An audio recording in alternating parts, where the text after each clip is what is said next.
इसीलिए कभी अर्जुन को गीता सुनाई और आज तुम्हें अपनी वाणी का वह सत्य दे रहा हूँ जो युगों में ही कभी कोई पा जाता है। ओम शिवाहरि। जय राम जी की। प्रिय सत्संगी मित्रों, अभी जो आपने सुना वो साक्षात भगवान की वाणी, भगवान के अपने शब्द हैं और मेरे इस विनम्र आग्रह के बाद वीडियो में आप जो भी सुनेंगे वो भी साक्षात भगवान की ही वाणी है, भगवान के ही अपने शब्द हैं। जैसे भगवान श्री कृष्ण ने श्री अर्जुन को, अपने परम भक्त अर्जुन को ज्ञान दिया जिसको गीता कहा गया, उसी प्रकार भगवान फिर से लिप रूप में आकर पुनः वाणी के रूप में, अपनी वाणी के रूप में उसी गीता को सरल से सरलतम भाषा में फिर से देते आ रहे हैं। क्योंकि भगवान ने कहा कि जैसा युग होता है, युग के लोग होते हैं, वैसा ही मैं रूप धारण करता हूँ।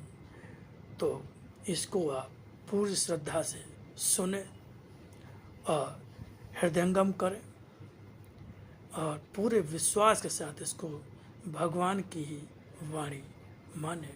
साथ ही भगवान ने कहा जन जन तक पहुँचो, जहाँ निकार है उस मन तक पहुँचो, जहाँ मेरी पुकार है। भगवान की उसी आज्ञा के अनुपालन में ये वीडियो मैं बनाता हूँ। आप भी अपना सहयोग लाइक, शेयर, सब्सक्राइब और कमेंट्स करके अवश्य करें। ओम शिवाय।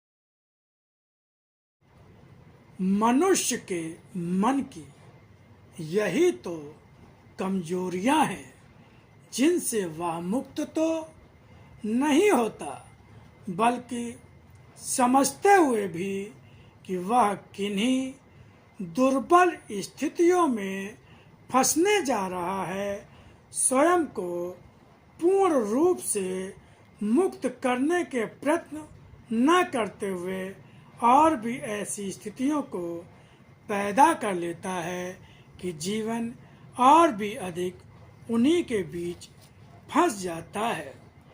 इसीलिए मैं बार बार बताता भी रहता हूँ कि यह संसार भोगियों का है, भक्ति योगियों का रास्ता है। यह भी सत्य है कि भक्ति करने वालों को भी रहना तो संसार में ही पड़ता है, मगर यहाँ पर यह समझो कि संसार में रहकर भी यह आवश्यक नहीं होता कि मनुष्य भोगी ही बन जाए।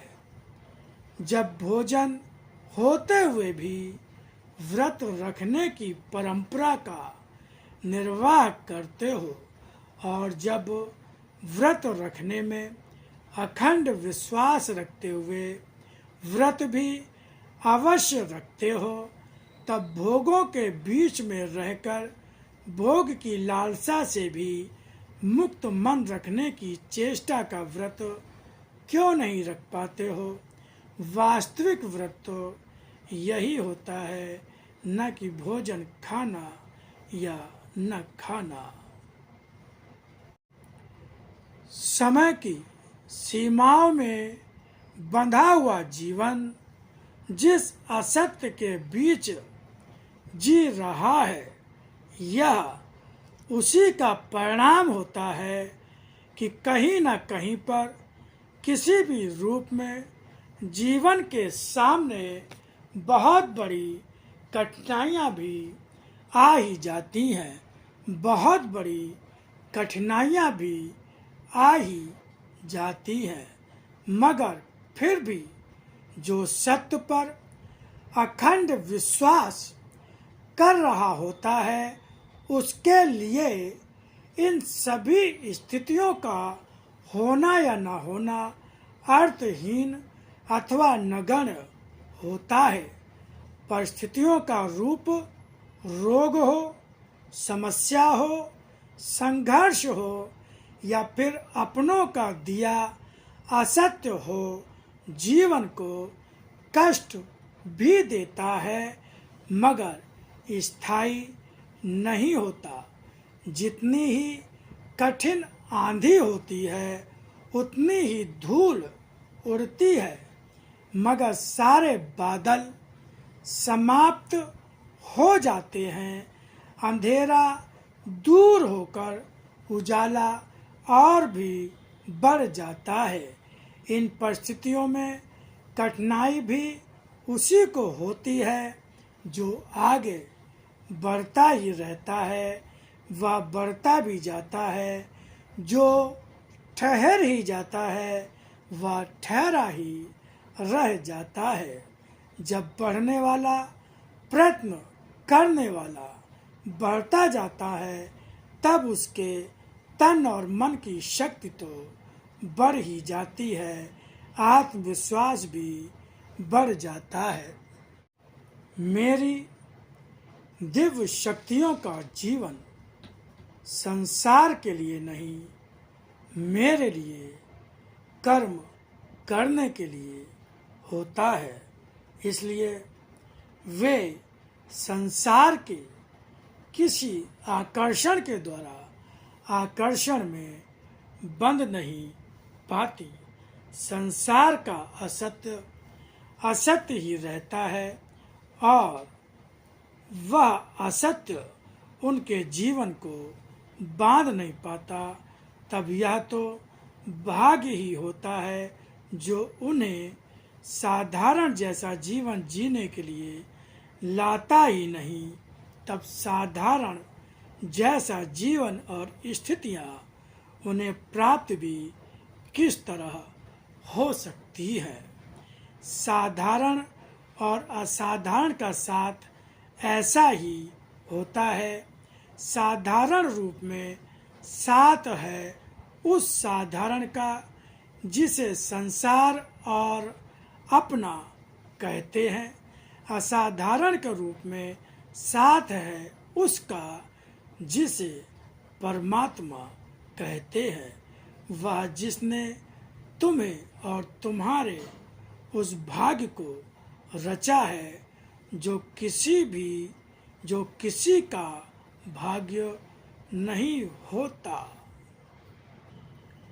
जीवन की हर स्थिति में मुझे पाओ, स्थिर मन और स्थिर विश्वास के साथ सत्य को मन में धारण करती हुई ही मुझे प्राप्त करोगे।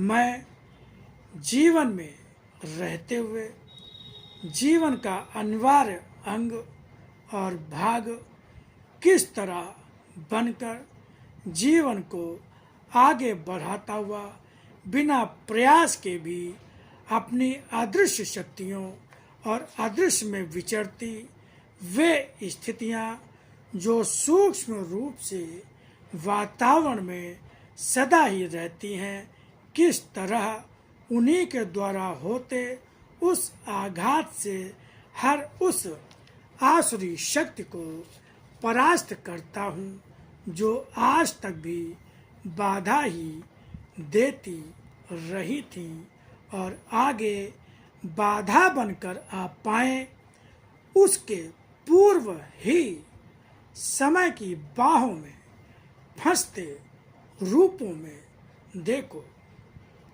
भय आसुरी शक्तियों का जब भी मनुष्य के मन में आता है या फिर जब दुख मन पर अधिकार करने लगता है।